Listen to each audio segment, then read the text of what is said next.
Let me explain what happened so you understand this for those of you that are concerned.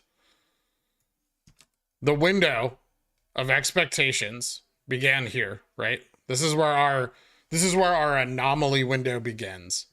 And we expected our anomaly window to drag out through here to February 8th.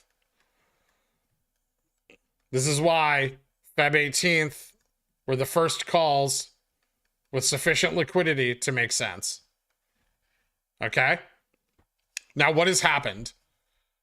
Well, we didn't maintain the price that we wanted to on the upside, right?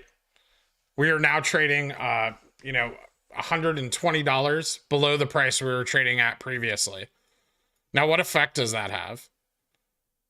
That reduces gamma exposure, and it reduced gamma exposure for the entire chain moving forward from when they began to short it in November.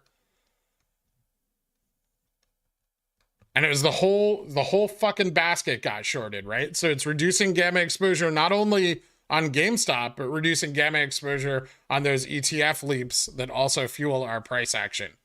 But by using ETF creation to defeat that gamma exposure, they have shifted that gamma exposure into failure to delivers, which are due now between February 1st and February 14th here in this window.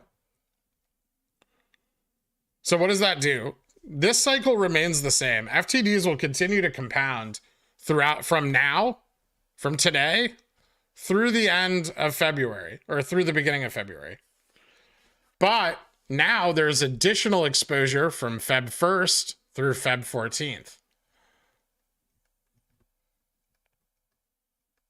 Because the expected exposure for December did not occur, and they kicked the can. So where they would have been creating FTDs here, they instead created them earlier.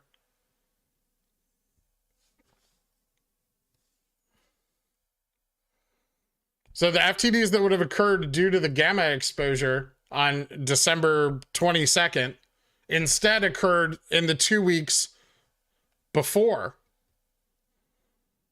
Which means that they've kicked even more interest into this cumulative January cycle. And a user, you've been following long enough to know that what's going on, right? You're on top of this. I know you are. So this should fully make sense to you. That doesn't change the exposure we have in January, but it does add to it.